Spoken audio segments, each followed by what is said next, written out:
You're scrolling through your phone right now, comfortable in your climate-controlled room, maybe sipping coffee, thinking everything's stable. But let me ask you something that'll make your stomach drop. When the sirens start wailing and the emergency broadcasts begin, when your neighbors are throwing everything they own into their cars and joining the massive exodus out of town, what's your move? Because I can tell you with mathematical certainty what 97% of people will do. They'll panic, they'll follow the herd. They'll join that slow-moving river of brake lights stretching to the horizon, burning their last tank of gas to reach some mythical safe zone that doesn't exist. Here's what nobody wants to admit. That evacuation route becomes a death trap. Those highways transform into parking lots where people run out of fuel, water, and hope in that exact order. The masses flee toward imaginary safety, while the real opportunities sit empty behind them. Because when everyone evacuates, they create something beautiful. They create vacuums, strategic voids in the urban landscape where defensible positions just sit there waiting for someone smart enough to recognize their value. Today, I'm revealing 3 specific locations that transform from ordinary buildings into impenetrable strongholds the moment the evacuation order drops. These aren't fantasy bunkers or military installations. These are places hiding in plain sight throughout your city right now. Structures that were accidentally engineered to survive exactly what everyone else is running from.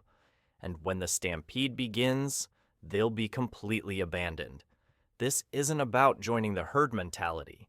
This is about understanding that mass panic creates tactical advantages for those who think instead of react. While they're burning calories in traffic jams, you'll be securing positions that offer everything you need to outlast whatever triggered the evacuation in the first place. So here's your choice. You can keep scrolling and hope you'll remember this when chaos erupts.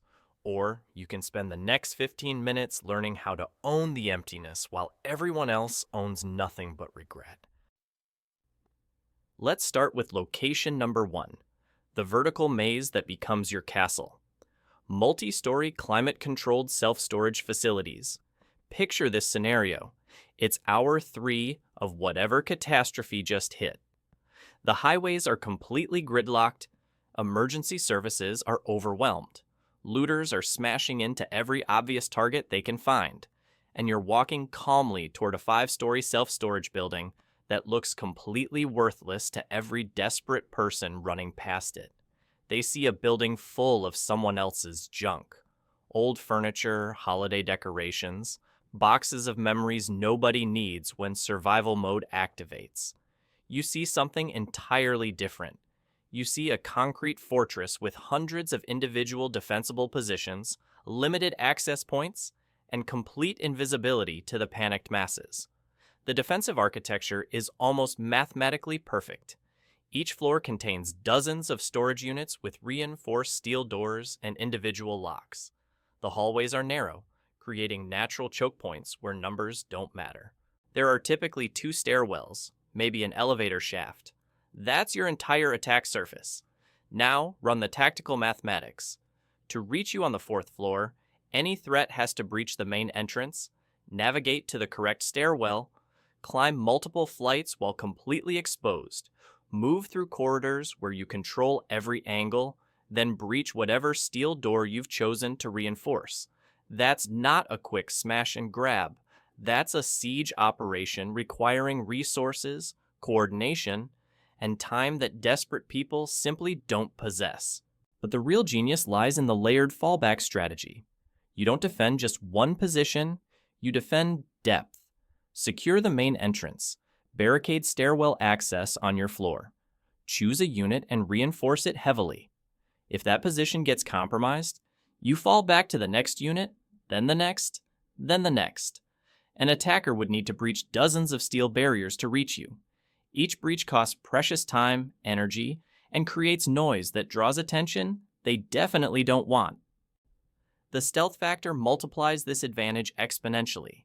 Storage facilities scream worthless to the panicked mind. No food, no medicine, no weapons, no obvious survival value. Looters operate on tunnel vision during crisis, hunting immediate resources. They're not breaking into Unit 247 hoping to score someone's tax documents and winter clothing. You're invisible by design.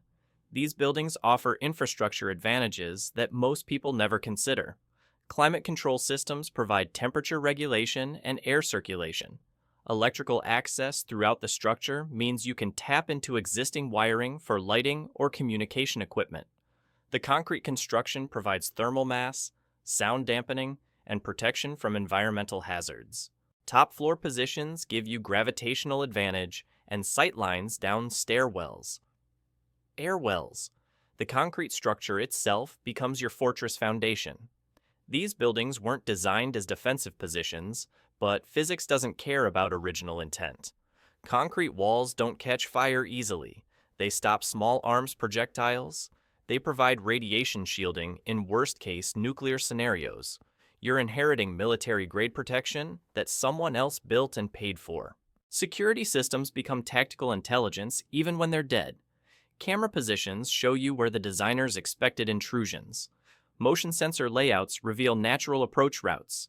Electronic lock mechanisms can be repurposed or reinforced with basic tools. The building's own security infrastructure becomes your defensive blueprint. Many facilities include additional resources that transform survival logistics. Loading docks provide covered vehicle access away from street visibility. Office spaces offer communication equipment and documentation. Some locations have truck rental operations, which means vehicle maintenance bays and mechanical tools. You're not just occupying empty space. You're inheriting a complete operational complex. But here's the element that separates thinking survivors from reactive ones. These facilities often operate with skeleton crews, 2 or 3 employees managing hundreds of units across multiple floors.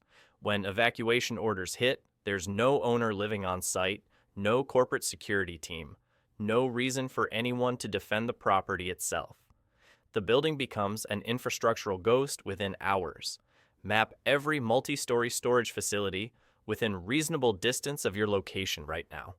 Note construction quality, access points, surrounding terrain, and visibility from major roads. Visit during normal operations to understand the layout.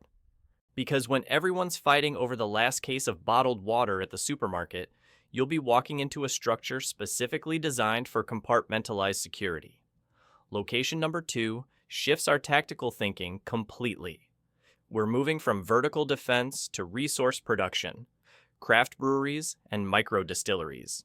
While mobs are smashing windows at liquor stores for bottles of alcohol, you'll be walking past them toward a facility that produces unlimited quantities sustainably. Here's what desperate looters see when they break into a brewery: beer equipment and maybe some finished product to steal. Here's what you should recognize: a complete food production facility with industrial water purification, massive grain storage, and fermentation capabilities that translate directly into survival resources. Every craft brewery sits on mountains of raw materials that panic buying never touches: malted barley, wheat, rye, corn, oats. We're talking hundreds or thousands of pounds stored in sealed containers designed for long-term preservation. Looters see beer ingredients. You see carbohydrates, calories, and sustainable food supply. Raw grain provides survival nutrition that most people never consider. Cook it with water for porridge. Grind it for flour and bread making. Let it ferment for alcoholic beverages that provide liquid calories with extended shelf life. Medieval populations survived primarily on bread and beer because grain stores energy efficiently and remains stable for extended periods. The water purification infrastructure rivals military installations. Commercial breweries require multi-stage filtration systems, carbon filters for chemical removal, reverse osmosis for mineral extraction, and UV sterilization for pathogen elimination. This equipment transforms questionable water sources into safe drinking water, even when municipal treatment plants fail. Now let's talk about location number 3, the overlooked command center. University research buildings, specifically those housing astronomy, meteorology, or atmospheric science departments. While everyone's fighting over grocery store scraps, you're walking into a facility designed for long-term observation and communication. These buildings occupy the highest points on campus by necessity. Scientific equipment requires clear sightlines and minimal interference. That elevation becomes your tactical advantage, providing visual command of miles in every direction. You can track movement, identify threats, and monitor conditions while operating from a position that's literally above the chaos.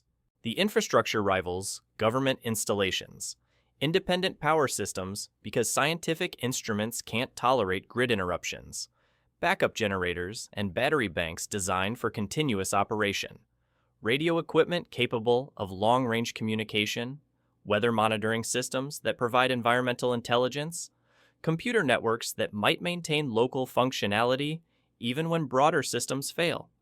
The buildings themselves reflect serious construction standards, concrete and steel designed to support heavy equipment and provide stable platforms for sensitive instruments, fire suppression systems because the equipment costs millions, limited access points because universities protect expensive assets, security measures that become defensive advantages when you control them.